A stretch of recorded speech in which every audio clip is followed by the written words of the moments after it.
Dans cette soirée spéciale sur BFM TV, en cette journée très spéciale, puisqu'on le rappelle, 2 motions de censure ont été écartées à l'Assemblée et que le gouvernement Bayrou, ce soir, est donc toujours en place. Et nous posons cette question. Bayrou peut-il réformer? Bonsoir Marine Tondelier, merci d'être là. Vous faites donc perdre du temps à la France, c'est ce que vient de dire Sophie Primas. Il faut avoir le moral bien accroché quand même pour rester zen et inflexible en entendant ce genre de phrases. Parce que sur l'écologie, la réalité, c'est que c'est du sabotage organisé, ce qui s'est passé sur le budget d'écologie. On avait un budget qui, on le sait, est insuffisant. En février dernier, Gabriel Attal, je ne sais pas si vous vous rappelez, a fait 10 milliards de coupes budgétaires par décret, comme ça, hop, d'un trait de plume. Sur ces 10 milliards d'économies budgétaires, sur tout le budget de l'État, il a fait 2 milliards d'économies sur l'écologie. 20% des économies étaient sur l'écologie, qui ne représente pas 20% du budget de la France. Donc, en fait, on s'était pris, en gros, les balles perdues. Ensuite vient le budget Barnier. 2 milliards aussi de coupes budgétaires sur l'écologie. Ce budget Barnier est censuré, le gouvernement tombe, pas que sur des raisons écologiques, mais pour nous en grande partie. Arrive François Bayrou, avec qui on a des discussions stupéfiantes, on vient lui parler. Il est installé à Matignon depuis quelques jours, on lui dit « qu'allez-vous faire ?» Il nous parle de ses pistes cyclables à Pau, et on dit « mais on ne parle pas au maire de Pau, on parle au Premier ministre, qu'allez-vous faire ?»« Mais, j'ai aussi fait des réseaux chaleur à Pau. » Ok, d'accord, bon. Et pour le budget de l'État? Et puis, on n'est pas déçus, puisque quand le budget arrive au Sénat, là, pour le coup, avec le gouvernement Bayrou aux manettes, c'est 1,3 milliard de baisse supplémentaire pour l'écologie. Alors, j'ai entendu le collègue socialiste Philippe Brun sortir de commission mixte paritaire en disant on a arraché 300 millions en plus pour l'écologie. Enfin oui, quand on enlève 3,3 milliards et qu'on retrouve 300 millions, on a quand même perdu 3 milliards entre-temps pour l'écologie. Et donc, quand la ministre me dit là que franchement, on a fait perdre du temps à l'écologie, je vais vous dire, ce gouvernement a censuré en fait l'écologie dans le budget. Il était très logique que les écologistes censurent ce gouvernement. Vous voulez dire que sans les socialistes, ça aurait été pire? Pas sans les socialistes, parce que je peux vous dire que les réunions auxquelles ils étaient, nous y étions aussi. Écologistes, socialistes et communistes. Et pourquoi vous n'êtes pas allé jusqu'au bout, justement, vous? Parce qu'on se moquait de nous sur l'écologie et qu'à un moment, ce qu'on pouvait obtenir, nous l'avions obtenu. Moi, je ne regrette rien de ce que nous avons réussi à arracher, non pas comme victoire. Il n'y a eu aucune victoire et aucune avancée sociale, comme j'ai pu l'entendre ce soir. Donc, attendez, donc quand Boris Vallaud vient sur ce plateau à votre place et dit et revendique un certain nombre d'avancées concrètes, c'est quoi? Il ment, il se trompe, il enjolive la vérité pour justifier sa non-censure et on peut le comprendre. Mais vous avez un gouvernement Barnier puis Bayrou qui font des dizaines de choses atroces pour les Français. Atroces. Sur ces dizaines de choses atroces pour les Français, on parvient. Et je pense qu'on a bien fait parce que toute chose qu'on arrache, c'est toujours ça de gagner pour les Français, ou en tout cas de non perdus. Voilà, par exemple, les 4000 postes à l'éducation nationale qui devaient être supprimés ne sont plus supprimés. Ça, c'est les socialistes. Mais est-ce que ça avance? Non, ce n'est pas les socialistes, c'est des réunions auxquelles nous étions également. Nous avions fait cette demande, tout comme sur le déremboursement de certains médicaments, tout comme sur les 3 jours de carence pour les fonctionnaires. C'est des choses qui devaient être dans le package des trucs durs pour les Français, qui devaient être sur la table aussi, qui en ont été retirés. Donc ça a servi de discuter? Oui.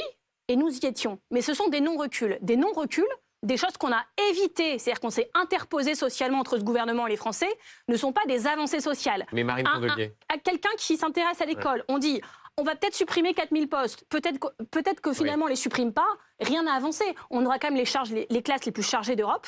Et ça a été indiqué aussi ce soir. Le budget de l'éducation, l'argent n'est pas mis en plus pour récupérer ces postes. Donc l'argent sera pris ailleurs sur le budget. Il y a 2 types d'arguments, Marine Tondelier. Il y a la question de ce qui a été obtenu ou de ce qui est moins pire que si c'était pire. Et puis il y a l'argument de la stabilité, il fallait un budget, dans les collectivités, dans certaines entreprises, les budgets d'investissement étaient gelés en attendant que la France soit dotée d'un budget. Oui. Ça s'appelle du chantage. Oui, mais sauf que c'était... sauf que bon... Non, mais ça veut dire que vous n'avez jamais entendu... Pourquoi on n'en ferait pas? Vous n'avez pas entendu, je ne sais pas, vous peut-être à Hénin-Beaumont, certains députés écologistes n'ont pas entendu dans leur cérémonie de vœux des administrés, des chefs d'entreprise, des élus locaux dire « c'est pas parfait, mais on a besoin d'un budget ». Aujourd'hui, ce soir, il y en a un. Mais bien sûr que tout le monde a peur. Et je peux vous dire que les députés écologistes qui, ce soir, ont voté la censure, ne l'ont pas fait par plaisir. Ça ne fait plaisir à personne sur nos rangs.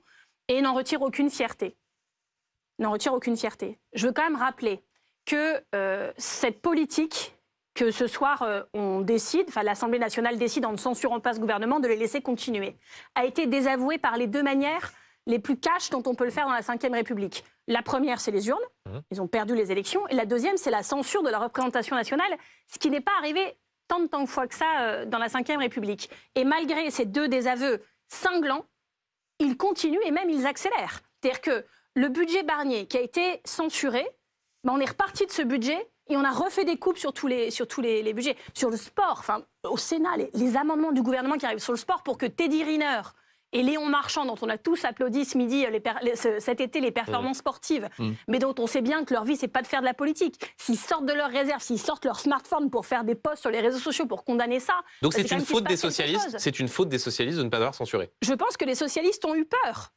Ils ont peur parce que ce chantage, ça marche. On a un gouvernement qui a quand même décidé, accrochez-vous, de mettre fin sur le face... Ils ont peur de quoi et de qui, pardon? Parce que vous en dites trop au passé. Parce que ce gouvernement a mené une bataille en mode on va vous supprimer les trucs dans votre vie, les Français, ça va être de la faute de ceux qui ont voté la censure et de ceux qui ne veulent pas un budget. Sur le pass culture, ils ont eu peur de l'opinion publique. Tout d'un coup, le pass culture, on a expliqué aux gens qui voulaient le toucher, on ne peut plus, c'est de la faute de la gauche qui censure. Les services civiques à tous les jeunes, les 100 000 jeunes, on ne peut plus, c'est de la faute de la gauche. C'est ça qui a été expliqué. Mais ce n'était pas vrai.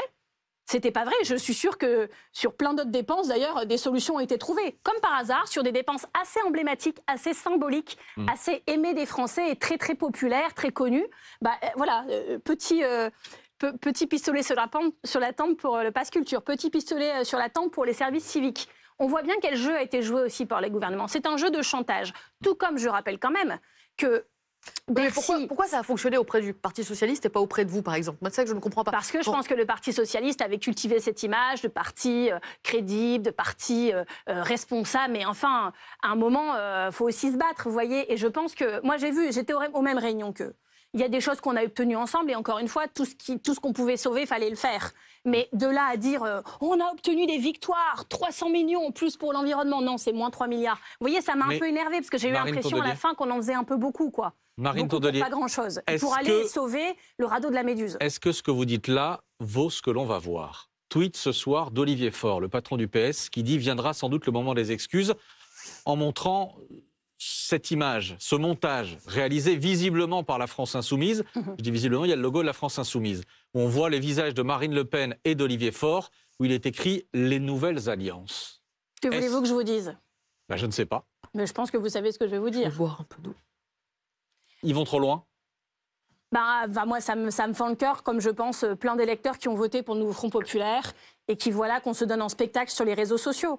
Donc moi, je peux avoir des remarques, des questionnements, des doutes sur ce que font les insoumis et les socialistes. Mais tout en me disant toujours, c'est normal puisque je suis écologiste, qu'ils sont insoumis et qu'ils sont socialistes. Donc oui, des fois, on ne va pas, même si on a le même objectif à la fin, on ne va pas prendre les mêmes orientations stratégiques.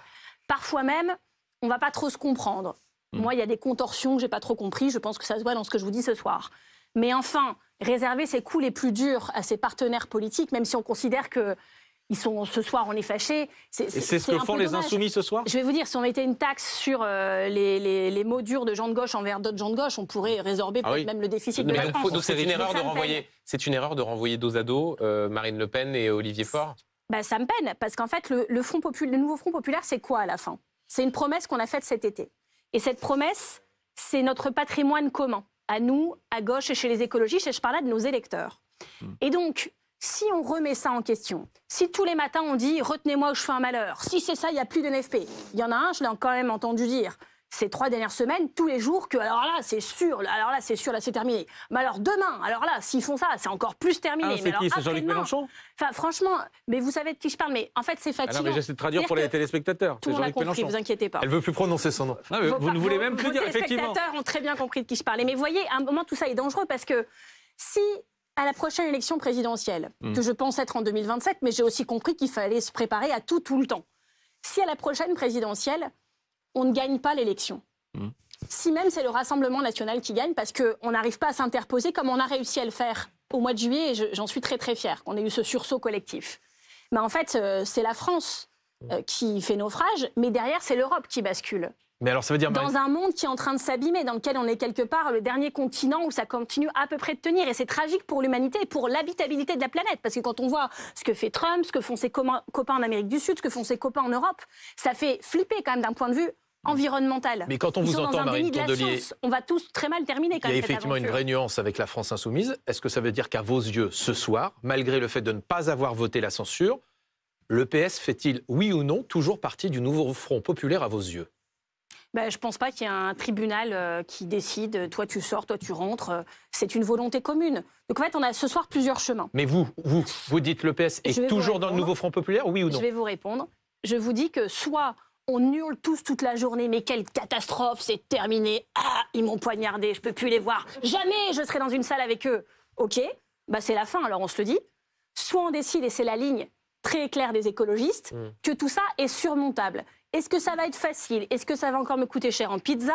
Est-ce qu'on va galérer pour mettre tout le monde dans la même pièce? Quand vous entendez Jean-Luc Mélenchon, François Hollande, vous vous dites vraiment c'est surmontable? Mais c'est pas, comment dire, c'est qu'on va devoir le surmonter. Le nouveau Front populaire, si on l'étrique, si on enlève des gens, on perd.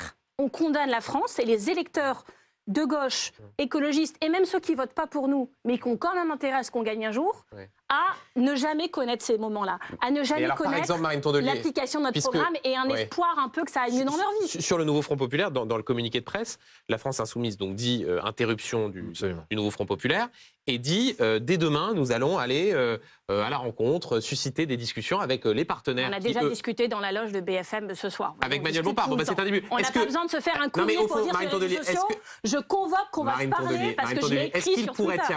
On se parle. Est-ce qu'il pourrait y avoir un nouveau Front populaire sans le Parti socialiste? Ce que visiblement souhaite la France insoumise. Le nouveau Front populaire, c'est 4 forces politiques. Donc c'est pas sans le PS. C'est plus le NFP. Et je vois d'avance tous les plateaux télé pour dire non, c'est lui qui a commencé, mais non, c'est lui. Et c'est moi qui garde le logo. Attends, je t'attaque en justice si tu le mets parce que moi, je vais le mettre aussi. Donnons-nous un spectacle. Ce sera ridicule. Et c'est, vu les enjeux, franchement, moi, ça me fait mal. Et je pense que plein de personnes qui nous regardent à la télé, qui ont mis ce bulletin dans l'urne, sont d'accord avec moi. Donc moi, je vous dis une chose simple. J'ai été chiante cet été. Très chiante. Je le sais. Non. Si. Non. Si. Et donc, je vous fais la promesse de continuer à l'être. Parce qu'en fait, je tiens à ce qu'on a fait cet été et je pense que la plupart des Français sont dans le même cas. C'est comme ça que vous engagez la discussion avec les gens? Mais ils le savent, ils me connaissent.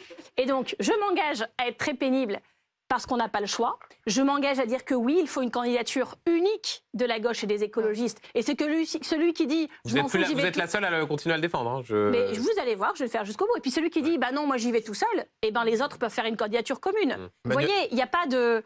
Donc tout ça est assez tragicomique quand même. Et vous avez entendu Manuel Bompard, il a dit si demain il y avait une nouvelle dissolution avec des socialistes qui n'ont pas censuré, il faudra mettre des candidats contre eux. Vous dites, on mettra des candidats contre les socialistes qui n'ont pas censuré? Je dis que je ne vais pas passer chaque émission à menacer la moitié de mes partenaires et que je préférais, et je pense que nos électeurs préfèrent ça aussi, me concentrer sur la droite et l'extrême droite ce soir. Et les 3/4 des questions que j'ai eues pour l'instant, j'en ai eu un petit peu sur François Bayrou quand même, je vous remercie.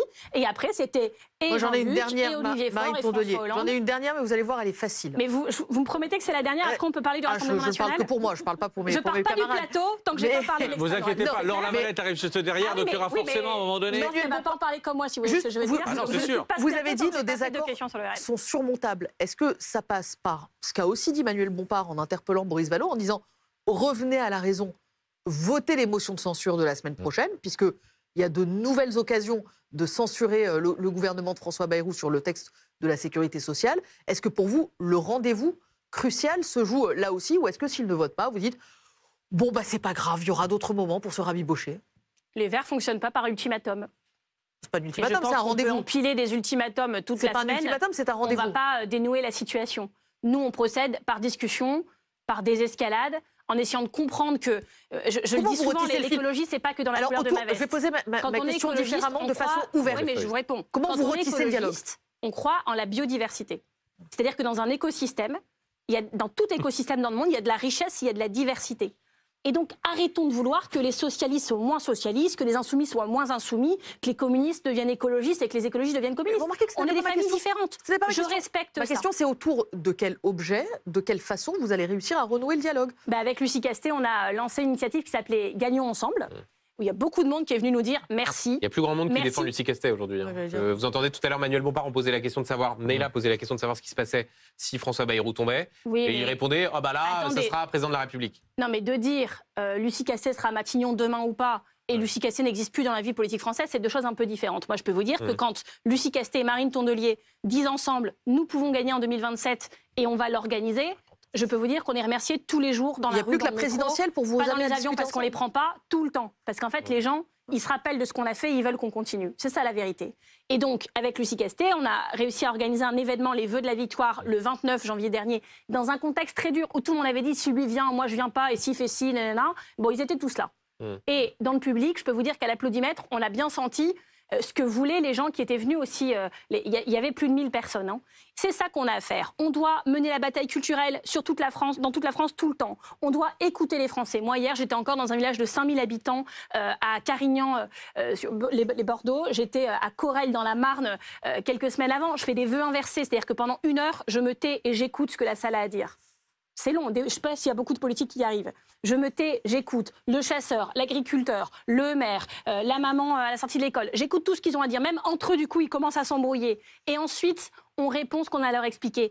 On dit parfois, les partis politiques, vous n'arrivez plus à vous entendre. Mais comprenons quand même que c'est la France qui est fracturée. Cette Assemblée nationale, ingouvernable, dit-on, c'est les Français qui l'ont élue. J'ai même vu cette semaine qu'au sein du 440, entre, j'oublie toujours ses prénoms, Charles-Édouard Leclerc, Michel-Édouard Leclerc et Bernard Arnault, même eux, c'était un match de catch, quoi.